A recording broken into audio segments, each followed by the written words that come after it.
Bien, sur la vidéo précédente, on s'est arrêté au petit b, le panarabisme, fédérer les pays arabes. Donc, vous avez déjà un début de définition sur ce qu'est le panarabisme, hein. C'est une union, hein, un renforcement des liens entre les pays arabes. Ce panarabisme, il va particulièrement se développer au moment ou à travers un événement. Cet événement, ça va être la crise de Suez et il va notamment s'incarner à travers la figure d'un personnage qui s'appelle Nasser. Alors, qui est Nasser? Nasser, c'est ce personnage-là qui est porté en triomphe, hein, sur la photo. C'est un colonel qui a pris le pouvoir en 1952 en Égypte et qui a annoncé le 26 juillet 1956, lors d'un discours prononcé à Alexandrie, il a annoncé la nationalisation de la compagnie franco-britannique du canal de Suez, ce canal qui avait été ouvert en 1869 par une société franco-anglaise, hein. Il avait été creusé notamment par un Français qui s'appelait Ferdinand de Lesseps. Et donc depuis, ben, l'exploitation du canal, ben, les revenus du passage des navires parvenaient à cette société. Justement, il le dit, hein, les 35 millions de livres sterling, hein, donc l'argent britannique, que la compagnie encaisse, nous les prendrons non pour l'intérêt nous les prendrons pardon, pour l'intérêt de l'Égypte. C'est-à-dire qu'en nationalisant le canal, eh bien, il va récupérer notamment l'argent qui a été versé tous les ans par les navires, les compagnies qui empruntent ce canal. Parce qu'un canal, vous le savez, c'est une voie d'eau artificielle, à la différence d'un détroit qui est une voie d'eau naturelle entre deux terres, hein. Un canal, c'est une voie d'eau artificielle, donc ceux qui ont creusé le canal, et notamment la compagnie franco-britannique, touchaient des royalties, hein, pour laisser la libre circulation dans ce canal. Il justifie cette nationalisation, Nasser, en disant que c'est cette compagnie, du moins que ce canal avait été creusé par 120 000 Égyptiens qui avaient trouvé la mort, hein, durant l'exécution des travaux, bon, même s'il exagère un peu, et que dorénavant, donc, tous les droits du canal sont la propriété de l'Égypte. Alors, pourquoi il se lance dans cette nationalisation du canal de Suez en 1956, hein, au risque, et ce qui va être le cas, de provoquer la colère des Français et des Anglais, qui sont quand même si ce ne sont plus les deux grandes puissances qui dominent, ça reste deux très grandes puissances. Eh bien, il fait cela parce que Nasser, qui venait d'arriver au pouvoir, donc 4 ans plus tôt, voulait développer économiquement son pays et notamment le rendre autonome au point de vue énergétique. Et pour cela, il voulait créer un immense barrage sur le Nil, puisque c'est le cours d'eau qui fournit 90% de l'eau à l'Égypte. Et il voulait donc construire un lac réservoir immense et fournir également, grâce à de l'hydroélectricité, de l'électricité pour toute l'Égypte. Et il voulait faire ce barrage à Assouan. Alors pour cela, il avait besoin de capitaux, il avait besoin d'argent, hein. L'Égypte était un pays qui n'était pas très riche, et donc il s'était tourné vers la première puissance mondiale, hein, vers les États-Unis, qui dans un premier temps lui avait promis de l'aide et des ingénieurs, et puis dans un second temps, pour des raisons géopolitiques, hein, et politiciennes, eh bien les États-Unis se sont détournés de l'Égypte, et donc Nasser, se retrouvant fort dépourvu, pardon, eh bien, a décidé de nationaliser ce canal qui parcourait finalement son territoire, mais qui appartenait à une compagnie étrangère. Et c'est aussi symbolique parce que cette compagnie étrangère était entre autres détenue par des Britanniques, et les Britanniques, c'était l'ancienne puissance coloniale en Égypte, puisque la Grande-Bretagne avait fait de l'Égypte un protectorat de 1882 à 1922, date de l'indépendance égyptienne. Donc ben, la France et l'Angleterre ne restent pas les bras croisés sans rien faire. Et elles vont monter une expédition militaire en octobre 1956 avec le concours d'Israël pour tenter, eh bien, de reprendre possession du canal de Suez. Alors, dans un premier temps, c'est une victoire militaire des Français, des Anglais et des Israéliens, sauf que les deux grands vont taper du poing sur la table et imposer aux Français et aux Anglais le retrait des troupes. Là, c'est pour la France et l'Angleterre une véritable humiliation, hein. Si la France et l'Angleterre n'avaient pas encore compris qu'elles étaient devenues des puissances de second rang, dorénavant, tout le monde l'a bien compris. Et il faut que la France et l'Angleterre rentrent dans le rang, hein, et donc elles vont être définitivement évincées du Proche-Orient. Pour Nasser, lui, comme vous le voyez, il est porté en triomphe. C'est une véritable victoire diplomatique. Vous imaginez le leader d'un pays du tiers-monde qui impose, entre guillemets, sa décision à deux anciennes très grandes puissances, qui étaient les deux grandes puissances coloniales, la France et l'Angleterre. Donc ça fait de lui un leader, et un leader notamment dans le monde arabe, et il va s'incarner comme le leader de ce qu'on appelle le nationalisme arabe. Et il devient le champion de ce qu'on appelle donc le panarabisme. C'est le panarabisme, comme tous les mots qui se terminent en isme, du moins la plupart, comme le nazisme, le communisme, l'islamisme.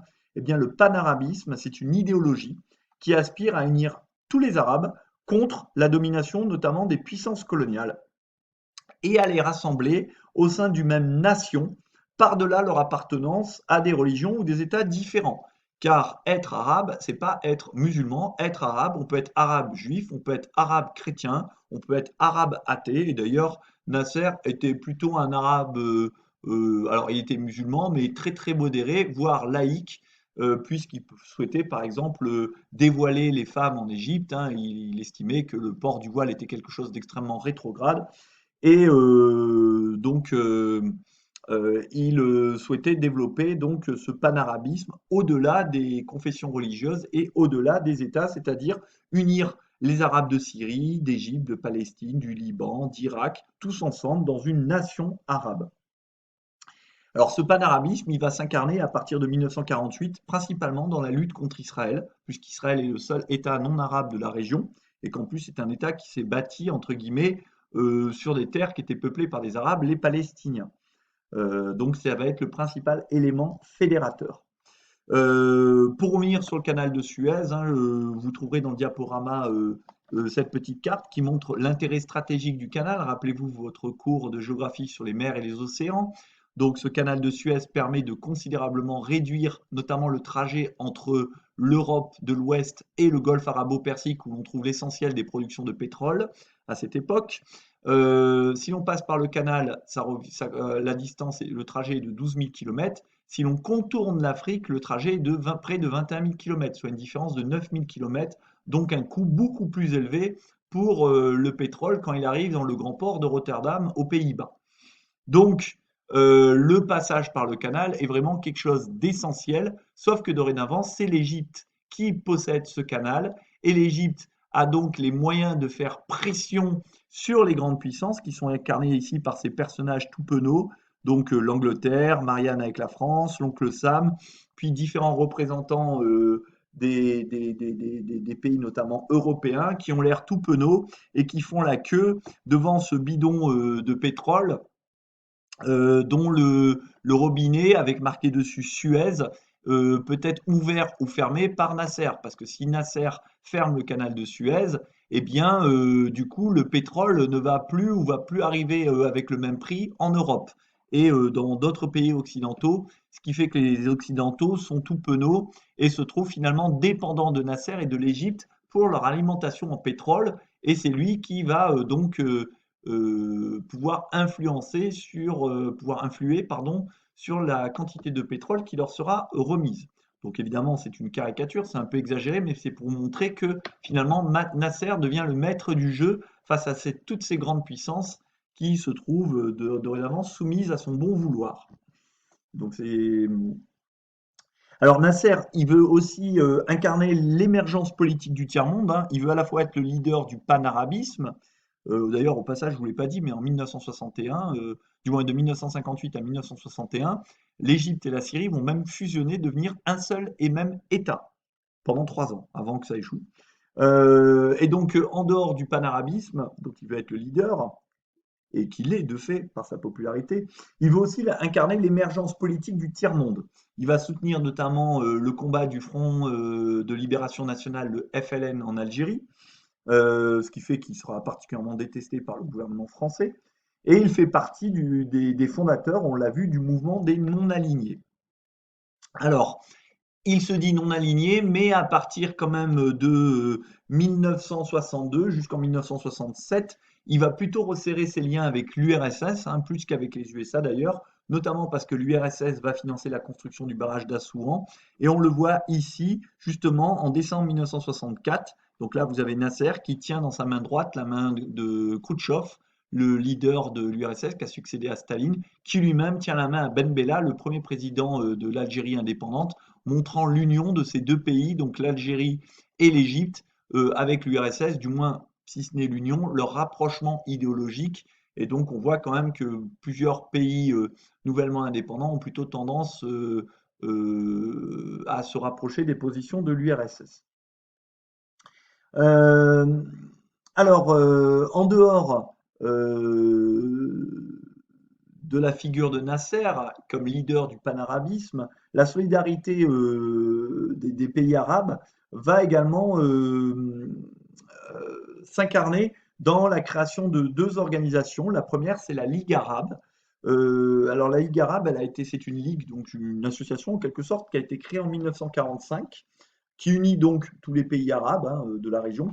Et son but, c'est de lutter contre l'influence des anciennes puissances coloniales, donc la France, l'Angleterre principalement, et d'organiser aussi, à partir de 1948, la lutte contre Israël. Donc ça, c'est ce qu'on appelle la Ligue arabe. La deuxième organisation, ou deuxième organisme qui va être créé, c'est un petit peu plus tard, 15 ans plus tard, en 1960, c'est l'OPEP, qui veut dire l'Organisation des pays exportateurs de pétrole. Et cette organisation va unir les principaux pays producteurs de pétrole qui vont décider de se regrouper de manière à pouvoir influer sur le cours du pétrole. C'est-à-dire qu'au lieu de se faire de la concurrence entre eux, l'Arabie, l'Iran, l'Irak, et vous savez, en économie, plus il y a de concurrence, plus les prix ont tendance à être tirés vers le bas, eh bien, ils vont s'entendre au préalable sur la quantité de pétrole qui va être fournie au marché mondial, et ça leur permettra ainsi de pouvoir fixer le prix du baril de pétrole et surtout le fixer à la hausse. Et donc, ça va leur permettre d'augmenter leurs revenus, puisqu'ils tirent beaucoup de revenus de la vente des hydrocarbures sur le cours du marché mondial. Sur le marché mondial, pardon. Donc, ils vont prendre ainsi conscience, ces pays arabes producteurs de pétrole, de leur poids dans la stratégie des grandes puissances industrielles. Ils vont se rendre compte que par le biais du pétrole, ils peuvent avoir une influence économique sur les pays du Nord et donc indirectement une influence diplomatique. Et c'est pour ça qu'aujourd'hui encore, la France, les États-Unis font des petites courbettes au Qatar, à l'Arabie Saoudite, qu'importe que ce soit des dictatures, on est très gentil avec eux, on les accueille en grande pompe à Paris ou à Washington parce que leur pétrole est essentiel à nos économies. Euh, à l'image du conflit israélo-arabe, hein, les conflits du Moyen-Orient vont être des conflits territoriaux et identitaires hein, et vont plutôt échapper à la pure logique de la guerre froide. L'exemple en est par exemple la guerre de 1967 hein, qu'on appelle la guerre des 6 jours, qui va être une nouvelle guerre israélo-arabe, la troisième depuis 1948, la deuxième ayant été celle de 1956. Et en 1967, Nasser, qui se sent fort, hein, qui se sent leader du panarabisme, va vouloir que les pays arabes de la région déclarent la guerre à Israël. Il va mener une attaque rapide qui va être la guerre dite des 6 jours, parce que ben, cette guerre ne va pas durer très longtemps.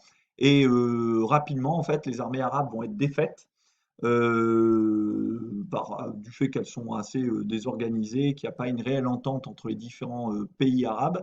Et finalement, Israël va profiter de cette guerre pour annexer certains territoires comme la bande de Gaza, la Cisjordanie, Jérusalem-Est, le Sinaï et le plateau du Golan syrien, ce qui va provoquer la réaction de l'ONU qui va faire une déclaration, hein, une recommandation, la recommandation 242, qui normalement demande aux Israéliens de se retirer des territoires occupés, chose qu'ils n'ont pas faite jusqu'à présent, ou du moins seulement en partie, et qui est toujours un point de tension dans cette région du monde.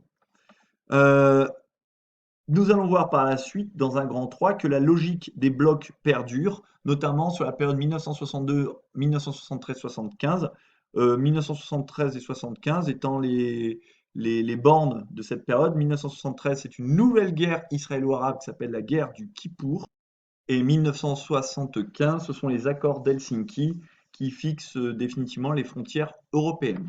Du moins, les frontières européennes issues de la Seconde Guerre mondiale sont reconnues officiellement.